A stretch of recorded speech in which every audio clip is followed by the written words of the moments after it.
There's too many of you crying. Brother, brother, brother, there's too many of you dying. You know we got to find a way to bring some love here today. Well, we come right out of the gate hot on a Friday Football Beast edition of the Bumper to Bumper program. Barreiro and Guardsy with you till 6:30 tonight, because our old friend Tom Crean, kind enough to join us on what should be a very, very busy day. Crean joining us via the Connecticut Water Systems hotline. How are you, sir? I'm good, Dan. It's good to be with you. Thanks. Well, you were the first person that Guardsy and I both thought of after the 29-point comeback victory, for all of the obvious reasons, because we've talked a lot in the last couple of years. I don't know we've talked all that much about OG Anunoby, one of your former players, and, of course, based on the way it finished, Sure. He said, God, I would love to get Crean, good Tom Crean background. So before we get into that, as a former coach, a guy who still thinks like a coach, take me through what you saw on both the blocked shot and then the tip that ultimately, of course, wins the game for the Knicks in historic fashion. You mean the when he had the block shot? Yes, first the block shot, and then obviously his tip to win it. Yeah. Well, here's the thing about OG, and it's the thing about greatness, right? And it's the thing about not only being athletic, but having the technique, whether it be, you know, how you stretch your hands, the strides you take, but most importantly, the heart and the will, right? And in that situation, it's a loose ball, and Fox has got the step on him, maybe two steps. But because of the way OG is always in position, I mean, he's never standing straight up. He's got quick feet. He's certainly got quick twitch and a quick mind, but he's explosive. You know, he can just fly through his hips. I told somebody today, if he was an NFL player, he'd be in his fifth year as an all-pro tight end, right? I mean, He's just that, and his brother played in the NFL. His older brother did. So he's got this great body, but he just takes off. And, I mean, he's in pursuit. I mean, that was heavy-duty pursuit. You know, you can go a lot of different ways. Did De'Aaron Fox think he had a chance to get the layup and go up three? Should he have kept the ball? In retrospect, no question, he should have dribbled it out, made him foul him. But he thought he had a layup. I thought he kind of short-armed the layup rather than trying to get a reach.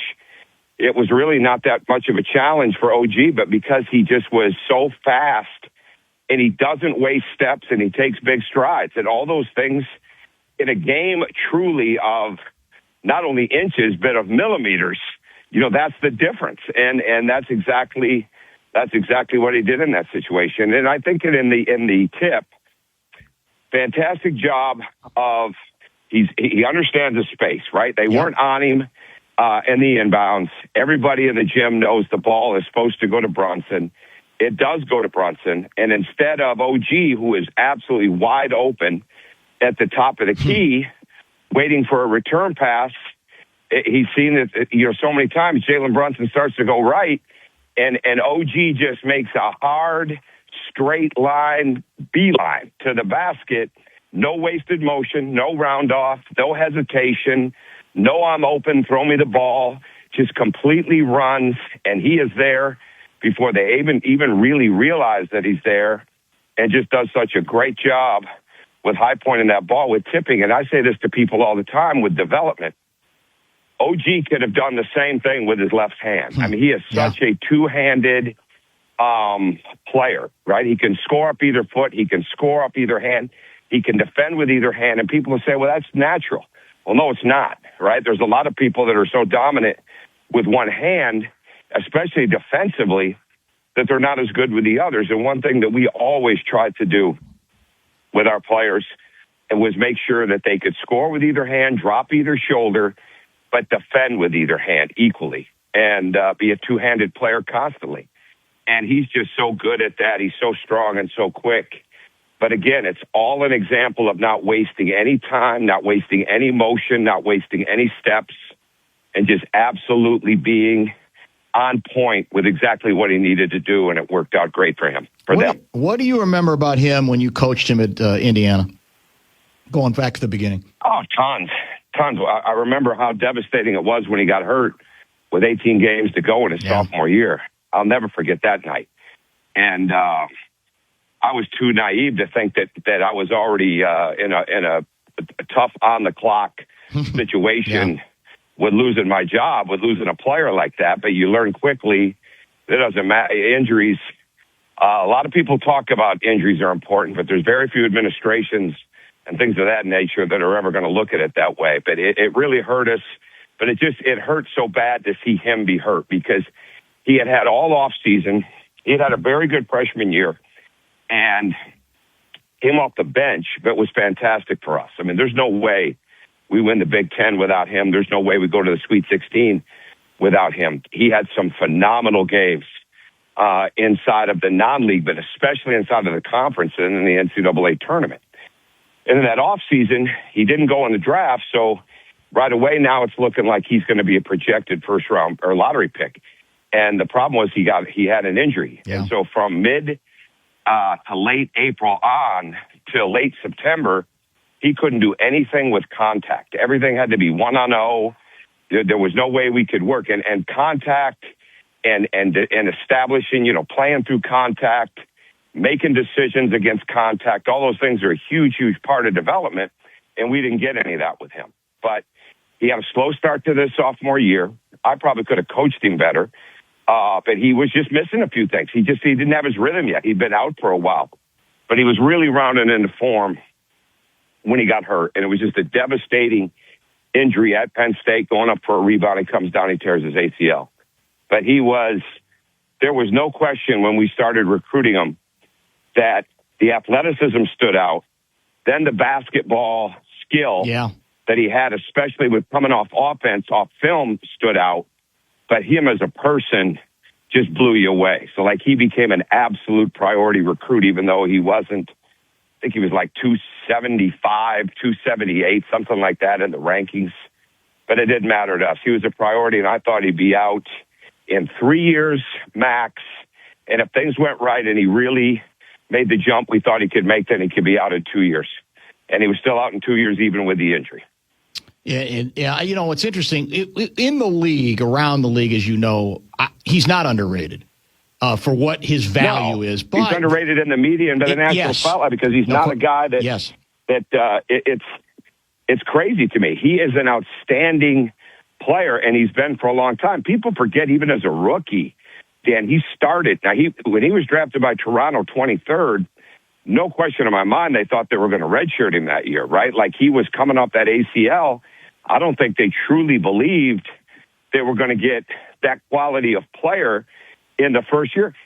He started almost every game in 60, 70 games and was the starting wing on the number one seed in the East. And then in the first round of the playoffs against the Wizards, he's guarding Bradley Beal or John Wall, depending on where the switch is. And then in the second round against Cleveland, he's guarding LeBron. And he's 19, 20. I mean, he's been doing it for a while, but it is great to see him get that notoriety. For sure. But he is an outstanding player who has definitely been shortchanged on some of the awards over a period of time and the All-Star game. And I don't think he plays for those things, but it'd be good to see him get more recognition, and I hope now he does. A story surfaced, I think I saw this either late last night or today, that it also had me thinking of you very quickly, in which a couple of other former IU players, one in particular, is now reminding people of a story that when Anunoby first got to your program, you had some other issues with some other players, some discipline problems and some difficulties, and that he has held on forever to a letter that Anunoby wrote, presumably that you had him write, basically apologizing to other IU players that, hey, we're going to turn this thing around. We don't like what's going on in this program, et cetera. What do you remember about that? That fascinated me. Oh, yeah, that's absolutely true. I saw that same thing. Kirk Haston. That's who it was. Out there. Yeah, right. And I wasn't sure we had. This is what happened. We'd had some discipline issues. Some guys and that had gone to some parties, a couple things early on in the semester. Not good ideas, but we got through it, right? So there was definitely some punishment as a team, and that was nothing that I'd write home about, because they closed the doors, and sometimes you got to do that. You got to get the point across that we are a team and we're not going to do certain things. Well, the other thing, I didn't just want to do, punishment, right? Like sometimes I'd have things, instead of running guys on a Wednesday morning for missing class, right, we might take them on Friday morning to the cancer ward at the local hospital to sit with the people that were going through cancer treatments. It wasn't always about punishment. It was about discipline and really understanding no matter what, you're a part of something that's bigger than you. And that's exactly what we did with the alumni. We took all these names. You drew names on who you were going to write. Everybody wrote probably, I would say, 4 to 5 letters. I think I had the upperclassmen writing a few more than that. But they just sat there. We did it over we were in there like 3 different times, and we mailed them. They wrote them. They addressed them. We gave them all the information that they had to have. I didn't tell them what to write. I told them what it should look like. And these guys did it all in their own writing, and we sent them off. And there was no rhyme or reason as to who you had, because everybody mattered. And we did it. And I thought it was a good lesson for those guys. And did it help us? I don't know. It helped them understand there's a lot of people that are watching them that had done a lot of really good things at Indiana before. And when you see Kirk put something like that out there today, and he still has it all these years later, it shows you how meaningful it was to those guys. No question. One more question about, not so much Anunoby, but about the current condition mentally of the Spurs. So there are people who said you can't, or they won't come back from blowing a 29-point lead. I'm not so certain that tonight they can't win. I don't like their chances, the Spurs, of winning the series. But as a guy who's been, I'm through some ups and downs, what does a loss that historic, obviously that now infamous from the Spurs point of view, what does it do to you about getting your team, getting them themselves, and maybe as a coach, the team ready to play the next game? Well, I don't know Mitch Johnson well at all. I coached against him. He had 16 assists against us when he played for Stanford in a Final 32 game in my last game at Marquette. But he also had the Lopez twins he was throwing the ball to, Brooke and Robin Lopez, so that helped. But I follow him for a long time, but I do know Sean Sweeney well. And I know, and as everybody in Minneapolis does, I don't think there's any chance that they don't come out and play and fight in a really strong way. Because I think so much of what has gone wrong is it's self-inflicted. There's been too many, especially like you go back to game 2, far too many mental errors inside of that game. Game 3 had some of that, but not as much, obviously, because they got the win and they were able to get that win. They've been doing a great job against the Knicks in the first quarter. So it's not the start, but I don't think there's any question they're going to get it figured out and go through that on the shot selection that they had. I think defensively, they're not putting nearly enough pressure that they're capable of, not only on the ball, but in help positions. It's just they're in position, but they're not active. You don't see they're showing their length and their hands, and that is such a big part of it. It's not necessarily the stop. It's do you distort the decision to try to drive it, and you're trying to be better at that. So I think they got a lot of competitive guys. You got Victor Wembanyama, you have a chance. But I think Dylan Harper, I think De'Aaron Fox will recover from that. I think he's capable. I think what he did from game 1 to game 2 is he rose to the challenge. He was much more on the attack in game 2. I think Steph Castle is a star. I think Devin Vassell is fantastic. I think they need more from him. I think it's going to be a great game. I'm going to go tomorrow night with my 2 daughters and fly up there. Oh, nice! And I'm excited about it. Yeah, I'm looking forward to it. I was at the camp all week for the Players Association in Minneapolis, which was outstanding. The MVP of the camp was Ahmed Noor, who's from Minneapolis, lives in Minneapolis, and he was a revelation. I mean, I know there were people recruiting him before, but there'll be so much more. But this camp was so great because the NBA Players Association runs it. They bring in current NBA players or former NBA players to coach it, and I help direct the coaching program. But then we had Rajon Rondo, which really ran the basketball portion of it. And it was outstanding. And then we have guys like Wes Matthews, who spent 15 years in the league, who I coached at Marquette, is one of the coaches. Terrence Mann. A couple of years ago, we had Jordan McLaughlin when he was with Minnesota. And he was phenomenal. Now he's busy with San Antonio, obviously. But it was great. Taj Gibson. Ricky Davis, who played a long time. And then there's established either college coaches or pro coaches that coach with, they're like the assistant to these pro players. So Jim Boeheim was there this week. Jim Larrañaga, who just retired from Miami. Frank Fraschilla, who's now with ESPN and coach. Bill Martelli, Michael Curry. You have so many different guys. And these kids get a lot better, man. They really learn some things. It's a tremendous program. Did you do any unofficial scouting of Kyrie Irving for the Timberwolves? Yeah, so because that name's coming up, as you know. What did you see of him? Oh, he looked great. Now, I wasn't there. We have a 6:30 breakfast club, and they had probably 60, 70 kids at that. And I don't think anybody knew except Phil Handy, who was one of the camp directors, that Kyrie was coming for that. Everybody knew he was coming on Tuesday night.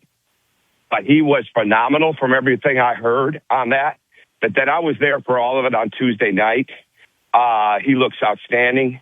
I mean, you're talking about a guy that where he sits right now, where he sits in this game, it'd be hard to name two guys in the NBA that have ever handled the ball better. It'd be hard to name two or three guys that have ever been better with either hand. And then just his ability to dominate a game with the basketball and make decisions is incredible. No, he looked good. They didn't go against up and down. Yeah, right. But there were times in the camp he was dry. He was playing 1 versus 4 at certain points and still scoring the ball because he was using so many different ways to get it. No, he looked great. Dallas, I don't know how you give him up unless you're making a big change. I don't know why you wouldn't want to see him. I agree. With Cooper Flagg and see where that goes. And Derek Lively, who everybody's forgotten about. True. But if they put him on the market and he could end up in Minnesota, that would be incredible. Yeah. For the Wolves' sake, I hope that we're both wrong, because I had the same reaction. I don't know why he's got to leave. But, teams make their decisions. They got new management in place. We also, you revealed a little of the Tom Crean satirical touch that maybe people don't always know you have. I love this tweet. This is the tweet you were reacting to was laying out what allegedly the Bucks would want from the Timberwolves in a Giannis deal, and that's the following: Jaden McDaniels, Naz Reid, Terrence Shannon Jr., and 2 tradable first-round picks, to which you say or wrote, why not throw Ian Anthony Edwards, too? It does sound a little preposterous, doesn't it? Yeah, and that's why I did it, because it's so stupid, right? Like, of course there's a ton of rumors out there. There's all kinds of them. I mean, today alone, Giannis could be in a trade with Jaylen Brown, where the Bucks end up with maybe a couple players and a bunch of picks. Jaylen Brown ends up in Atlanta. The Miami trade is still maybe the one that has the most legs. That would include Tyler Hero, Khalil Ware, Jaime Jaquez, and some picks. But come on, man. There's no. I don't. If I'm the Bucks, I'd do that deal yesterday to get those guys. Yeah. But I just can't. I can't see that, man. There's just too. As good as Giannis is, you better not lose the fact you got to have a lot of shooting around him with how much he dominates the basketball. True. Yeah. And the fact is, there's still Jaden McDaniels is definitely, he's gone from launching pad to takeoff. There's no doubt about that, but I don't think he's anywhere close to being as good as he's going to be. It's a crucial offseason for him, but I don't think he's anywhere close. Yeah. And, we could all be wrong, because the NBA, the last thing they're going to do this time of year is tell the truth on any of those type of things. Throw out all kinds of smoke screens, and sometimes people buy them. I looked at that today, and I said, they got to be trying to get somebody's attention. That's like a Miami's attention to up the offer or something like that, because there's not a chance Minnesota would do a deal like that. No, I don't even think. I mean, you're basically, you got Giannis, but you're almost starting over at that point, too. Other than, obviously, you have Anthony. Well, those are 3 bona fide guys with the picks. With the picks. And I don't see them. I think if they wanted to move Jaden McDaniels, they could have pulled that off at the deadline and that deal. I just don't see them. Right. And again, I don't have inner knowledge. All I know, I don't have any inner knowledge at all. I know how close Anthony is with him. I know that. And I know how much he thinks of him. And I think that carries some weight. But I just can't see that. Jaden McDaniels has got such upside. Now, do they need some upticks in a couple areas? Yeah, everybody does. They do for sure. But is it to mortgage those guys? Because Terrence Shannon Jr., especially when he's operating at the top of the key and the slots, when he's on the attack, he's definitely improved as a shooter. I mean, there's no question he could turn out to be a bona fide top 6, 7 guy on that team and eventually become a very good starter for them. Yeah, I'm with you on that too. We, I don't think, have spoken on air since the Wolves were eliminated. And, of course, everybody got in, and a lot of the old-time veterans were very unhappy with Anthony about his decision to go over to the other bench. You know what he did, basically congratulated everybody, et cetera. So, I would put myself in the camp that I didn't love it. I wasn't as offended. If people were taking out of that, well, that shows you how non-competitive he is. I think that's silly. I think he's already proven how competitive he is. I don't love it. But I didn't hate it like some of the veterans seemed to. Were you uncomfortable with it, or what did you make of it? No, not at all. Not at all, for 2 reasons. Number one, he got through it. There was no smiling, laughing, joking down there inside of that timeout. When he did that, to me, I knew exactly he wasn't staying around after that game. Now, what was it early to take him out? Had they decided, okay, he's not, I'm out, so we're not going to win? I didn't love that. I thought, I agree. I would hope there would have been a few more minutes inside of that, but they made a decision. They know their team better than that. I had no issue with that at all because he's not going to stand on the court. If anybody remembers, he's rarely out there after losing, standing out there hugging and doing all the covering his mouth and the laughing and the joking. That's not how he's built. Would the veterans rather him be a fake at the end of the game because it looks more aesthetically pleasing to them because that's what more people do? That's what he wasn't going to do. I mean, and he'll do it again. And I thought instead of people breaking it down, just take him for what he said. He didn't lie. He doesn't go up to that podium and lie. He said, hey, I wanted to get it over with because I was out of the game and I wasn't going to be out there afterwards. And if you noticed, he was gone. He did exactly what he was going to do. So, the only issue I had is it was early, but he knew he was out of the game. Right. I didn't have any issue knowing him because I tell you, personally, for me, I'd have been on the phone with him if he's out there laughing and hugging all those guys after a loss like that. Right. Then I'd have said, what's wrong with you? Do you need to go to the hospital? Because something's wrong with you because that's not you. Yeah. Now that would have shook me up. No question. But no, that's just people are looking. It's like you didn't ask me this, but it's like poor Chet Holmgren right now. Okay, couple tough games, one bad finish, and now we want to trade him. Now we want to blow him up. That's when you know you've arrived. Like Chet Holmgren has arrived as a star in the NBA because when you take your time to just surgically attack him, when those games are over, after all that he's done in his young career, especially the way he's come back from the injury, makes all-league defensive team, makes the all-star team, and you want to blow him up because the series wasn't great or because he didn't get as many things done, that was so stupid. That kid is one of the best young players in the NBA. When I first met him at 14 in a camp in Indiana, there were 2 things. I met his dad and I met him. There were 2 things that blew me away. Number one, at that point, was how thin he was. And I mean, it was, if anybody saw him at 14, they know exactly what I'm talking about. He was so thin. But the other thing that stood out to me even more talking to him, because I was in between coaching at Indiana and at Georgia, the thing that really blew me away was the belief that he had in himself at that age. Like it wasn't arrogant. It wasn't cocky. This skinny young guy had so much belief in what he was going to become, and he had nothing to hold that on yet. Like that's what he's grown into. So people just look for too many things to keep people's attention. And the problem is they beat on it so bad. And again, it's like Anthony with that situation. It's like Right. Chet. You have arrived when they are beating you up like that at that level of basketball, when you've achieved all that at that young of an age. Well, proportion is obviously always important. But I got to tell you, I got to believe if you're coaching him, you got to be a little concerned about the lack of engagement in that game. No? I mean, nobody, There's no doubt about that. Yeah. I totally agree. But you don't blow him up for it. No. I think that's something where you spend. This is where you've got to really make sure moving forward, you go through the film at some point. You know, you let it heal. Sure.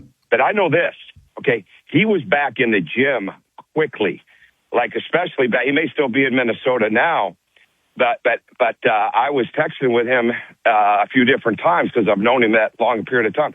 I know he went back to the gym early. I know he's got a great summer planned in Los Angeles. I mean, he's dead serious about getting better. So, was there some? Look at the Spurs right now. You mean you could say that about losing a 29-point lead with all that youth. Yeah. Younger players go through a lot of different things. True. They don't always know how to get it back. If anybody thinks, like this highly confident, belief in himself young guy, if anybody thinks that that's not fleeting at certain times, they're crazy. It is. You've got to go through it, right? And OKC had to go through some of the teams in the West before they grew up. He's gotten better. He's still such a young player. I think there's so much learning and confidence building. If I'm OKC and he has a great summer and you get his mind to believe that he is capable of more with the shooting, with getting more threes, with being able to attack off the dribble more, I think he's got to improve his attack off the dribble, the amount of threes that he takes, and then he's got to improve his defense, staying lower and being able to guard people like that. Don't worry about what you got to do against Wemby as much as you got to worry about what you got to do to be your best self. Now, all of a sudden, when you get matched up with guys like Wemby, you're better off. The kid did make all-defensive team, right, at that young of age. And again, I'm not trying to say that he didn't have a tough series in a bad game and a non-engaged game. He did. But you grow from that. And it just happened on the biggest stage at a time when people expected them to win. But I think he just continues to get better and better. And I hope that franchise, I would think that franchise, the people around him are pouring what he needs to do to improve as much as anything else, because that's where he's going to gain his energy. All right, two last quickies to wrap it up here with Tom Crean today. One Wolves related, one NBA Finals related. On Wolves, I mentioned Kyrie. We have no idea whether, as you say, he actually is available. But again, you know Anthony Edwards better than anybody. To me, it would be a perfect complement. You then can let Anthony learn to play more off the ball. Some of the ball handling responsibilities are then removed. That as long as Kyrie is healthy, has most of his game or all of his game back, that they could work together beautifully. Am I missing something, or do you agree? No, I believe that, and I believe Morant could be like that. I think there's people that can handle the ball, but also shoot it and make decisions. And Anthony does need to get off the ball more, not to have the ball less, but get off the ball more where he can be in more catch-and-shoot situations, more attack the closeout situations, and it's not going to happen if the NBA doesn't truly respect that other guy that's creating, right? Like, exactly. You have to have players that not only command a double team, the double team everybody can see, but it's the one where there's help, where there's eyes, where they're a step or two over because that person's on the drive.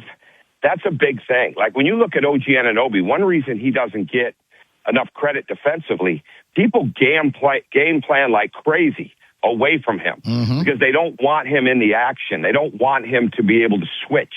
It's one reason he's still so effective when he's off the ball, because he's got such good anticipation. But offensively, it's the same thing with Brunson. If OG is just standing on the opposite side, that doesn't help Brunson handle the ball. They're bracketing him in all the time. But it's harder when you've got decision makers, when you've got guys that can cut, other guys that can handle. And if the Wolves had that, whoever it might be, I think that certainly helps them. And I think it takes Anthony up to another place, because there's no question that people are gearing their defenses to him as he brings the ball up the floor. I mean, we saw it with San Antonio, trapping him any chance they could, right? Yep. And everybody does that. The more he's off, where he can attack and get it back, the more he's getting catch and shoots, the more he's in some space where somebody's got to help a little bit, then all of a sudden he's got that much more room. If they could get a guy like that, that would really help him. Are you hinting that you might be willing to take a chance on Ja? Oh, I think that type of player. Oh, I think there's still a lot in him. But I'm not saying that. I don't know him Right. Like that. I know Kyrie some. I don't know Ja like that. I know his dad, but I don't know Ja. But I'm talking about that type of player. The type, yeah, I got right. you. That creates that he creates help situations because you can't just guard him one-on-one. And now Ja's not necessarily the shooter that Kyrie is. That you put another versatile, attacking, decision-making, but somebody that two have got to guard, whether it's, like I said, the trap early or whether they're coming at him on drives that creates more space. Because everybody knows, everybody knows that when the Timberwolves are moving the ball and that ball's touching different people and they're attacking, man, they're hard to guard. They're as good as anybody. There's just too many times that doesn't happen. And they just need another guy that can continue to make that happen for everybody else in there. Last one. For basketball theater, as a former coach, a guy who loves the game, injects the game into his body, any way possible all the time, give me your thoughts about the game just played at the Garden. The fans, the circumstances, the comeback, the whole bit. It's hard to top that for basketball theater, isn't it? Absolutely. Yeah, I wish I was there. And then when I committed to do the NBA PA camp, obviously it's going to be during the finals, but you don't know that you're going to have a player in it like that. Right. So I would have loved to have been there. And that's one reason my daughters were immediately, we need to go on Saturday, right? Like they could feel it. And my daughter had just moved from New York to Tampa. So she spent a lot of time with OG. She'd go to different games. OG is like family to us. But yeah, that was incredible. I thought there were still too many celebrities making it about themselves, right? And that gets a little sickening. But it is cool to see. It is cool to see people be in absolute disbelief at what they just witnessed. Yep. But it's especially cool when you've got a guy that you love and that that made a couple of plays like that. That's always making plays that impact winning. But he made a couple of plays that absolutely made it one of the greatest wins they've ever had. So, yeah, that was great. I was texting with him before he even got to the press conference. I mean, he was ready for that moment because he's always ready for those moments. Because no matter how good he is, no matter how good he wants to be, he's truly a guy, and he's always been like this. He wants to be great, but it's never at the expense of winning. And it's never at the expense of taking a possession off on one end of the floor. He's really unique, and I'm glad the country and the world is getting a chance to see even more. It kind of ticks me off at times that it takes a play like that for people to appreciate what he's all about, but I'm glad it's being done at this point in time. I assume when you text him, he's telling you somewhere along the way he's excited because, as you know, it looks like he's going to take a nap. He makes one of the greatest finishing plays in the history of the NBA Finals, and everybody else, of course, is all over him celebrating and the whole bit. And he looked like I said, he was ready to go maybe have a late snack or something. No, he's happy. He's happy. He's always been stoic. He's always been stoic. He's not a random talker. He doesn't think out loud, put it that way. But like in the locker room, with his teams, when I was with him, with me, I mean, there are no issues on conversation. Now, he is a little guarded. I mean, they all are, the whole family. I mean, they're very serious-minded, but they're not unfun. I mean, it's not that. If his brother played in the NFL, I mean, it's not that. But they weren't raised to come out there and put all the attention on themselves. But no, I tell you now, even talking to him yesterday, he's excited. He knows what happened. But it's very, very much about what has to happen next game. He's very, even after games. I mean, he'll dissect it quickly, but man, he does not He does not rest on a bad game. He does not rest on a great game. He stays absolutely mentally locked into what's got to happen in the next game. And he's like that right now, guaranteed. Great backgrounder for us. Much appreciated, and good to catch up with you. And hopefully we'll chat. I'm hoping right around the draft time, either a little before or a little after, because I know you're all over that. But thanks for fitting us in today, man. Much appreciated, as always. Absolutely. Yeah, I'll be on NBA radio for the draft. Excellent. During those days. So absolutely. We have had a couple of draft shows already, but hit me anytime as we get closer to that. Thank you. Thanks, Tom. Have a great weekend. You're welcome. You guys too. Appreciate that. Tom Crean apparently headed to game number 5 in San Antonio, Davey, to see his guy. He coached Anunoby.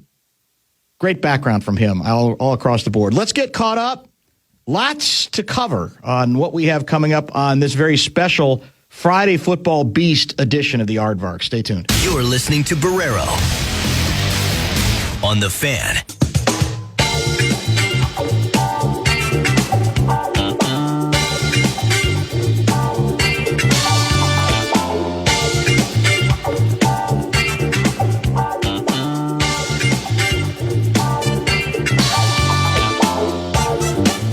All right, we've got a very busy program. Great start with Tom Crean.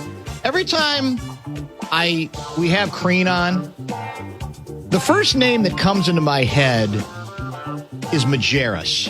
Yeah. Not because their styles are the same. Rick was a lot more soft-spoken, but I feel some of the same vibe when it comes to it sounds trite, just devotion to basketball. Well, go Twins. Thank you for the airtime, and I'll talk to you soon. Yeah, and actually he wasn't very subdued there, one of the famous Rick Majerus sound bites. But it oozes out of some individuals, does it not? Where you just say, that's kind of what they live for. He loves ball. Is ball. And that's how Rick would say it. Talking ball. That's true. Yep. Analyzing players, debating about this player versus that player, systems that you use with players, etc. And I certainly left the Crean conversation believing that he wouldn't mind if Kyrie Irving could somehow make his way to Minnesota. But as he said, the big if is we don't know whether Dallas wants to go that route. It is possible. I think a lot of us are hoping it, right? Because it can't possibly happen unless Dallas wants it to happen. Right. that they've just decided he's too old, or we're going on if we get certain things back, we'll be happy. And then you're back to what do we have that Dallas wants, or do you get back into those 3 team deals? The Giannis stuff was interesting because we had both been talking about this, and Johnny had brought it up too. I think a sense that the Wolves were more on the back burner this time around on Giannis than they were at the trade deadline last year. And then The Athletic, though, today just had a story. I think it was from Sam Amick, basically saying the Wolves are coming. But are the Wolves coming in a way that they would even deign to give up as much has been suggested here? I don't think so. Jaden, Naz, Shannon, 2 number 1s. The number 29 pick in this year's draft and the 2033 pick. Crean's right. You got to be insane to even consider that. And maybe that's the old trick of, we're going to ask for the moon and then we'll come back to something more reasonable. But then you're back to what's reasonable? What are you willing to give up for Giannis? That's, I think, a very crucial question. And so maybe I have dismissed the Wolves being in that derby prematurely. I don't know. I don't think anybody knows. I'm still going to be shocked if he doesn't end up in Miami. Yeah. But we'll see. And then it's what else the Wolves might be able to do. I'm more of, if these playoffs have reminded me of anything, so I don't think they taught me anything. I think the last couple of years have been kind of the same theme. Yeah. You just need a lot of really good players. Like the 2 superstar era, I think is over. I think it's done. Like superstars, the big 2 or the big 3. Right. I don't know if you can do it that way anymore, because I think you do need depth. We see every year, especially the last couple, injuries are a big part of it. So you just need a lot of guys. And it's just a big risk. So I think I'm kind of out on the whole Giannis thing, especially if the Bucks are going to be absurd, that unreasonable about it. Sure, if you can steal Giannis and keep a lot of your core guys, of course, but that's not real life. Yeah, you have to. That's not realistic. You're going to have to give up something that will hurt. Yeah. But you can't give up 3 things that will hurt. And picks. And that's where it gets then I think it actually becomes easy to walk away if indeed that's the actual price. And this is from somebody who wants the Wolves to think big. Let's get caught Kyrie up. looked good in those videos from that camp, by the way. He did, I know. I know he's going against high schoolers. No, he did. But he looked like... Just like the way he moved. Yes. Right? He did. He looked like he's had a good rehab period, and he's ready, indeed, to go. Is he going to be quite as explosive as before? Maybe not. But he certainly... And there's got to be better ways that a team like the Wolves would evaluate him. Of course. Clearly, but I know what you're saying. Let's get caught up and talk some soccer. Believe it or not, the World Cup, the fan has learned... for the U.S. starts tonight, correct? The U.S. men taking on Paraguay, and this will be in Inglewood, California tonight. A game that will preempt enough said on the fan, on Fox 9. Yep. We'll be on at like 11 o'clock at night after the U.S. soccer match against Paraguay tonight. And to help us sort of set the table on the way we're going to handle the World Cup, our old buddy Brett Blakemore is the guy we're putting in charge of our own coverage. So he's going to come back and I hope open our eyes to all kinds of possibilities of what we might be about to see. The Cup stuff started yesterday, right? Yes. So there already have been some games played. I'm watching one right now, too. Is it La Roja? No, it's Canada against somebody. Oh, that's right. Canada was a day game today. Who's BIH? In Toronto, I think. It's in Toronto, yeah. BIH, I think it's Bosnia and Herzegovina. Oh, if I'm not good for mistaken. you. Yeah, Okay. I'm pretty sure. So in any case, let's get one more break in. You have soccer questions for Blakemore, who absolutely lives, breathes, and sleeps the game. He's wearing the new kit today, the U.S. jersey. Is he? Oh, yeah, he's a rube. Bradshaw and Brian KFAN text line is 64686. You're listening to Barreiro on The Fan.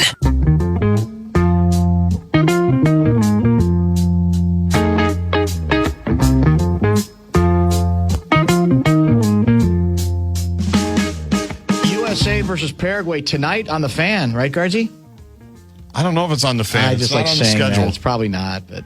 We're doing Blakemore, something. do we have any World Cup games? Do We you know? will eventually, As we get believe. closer to the end? Yeah, but not this week. All right, so This is pregame now, though, as far as I'm concerned. that's true. Brett Blakemore has become the official papa of the Bumper to Bumper show when it comes to World Cup soccer. Papa has apparently left us in the dust. He's now working with the Paul Allen Project. Godspeed. You know, everybody can make their decisions. Everybody can make their decisions and go the way they want to go. But don't ask back on our show.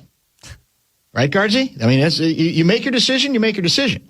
We've been known to say that to people before. We have, Yeah. and then sometimes we go back on that, too. We soften a little bit. We are known to soften, despite my reputation. So Blakemore is the guy. Welcome into the studio.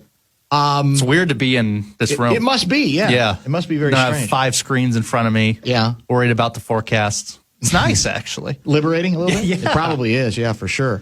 Right now, going on in front of us, this is, I think, Dayline Toronto. This is a Group B game. That's correct. Canada and Bosnia at 1-1, and now we're in extra time. Is that correct? Yeah, you're in stoppage time Stoppage right now. time. So yeah, there's no, in the group stage, there's no overtime, or if there's a draw, it's just a draw. Right. Both teams get a point, you move on.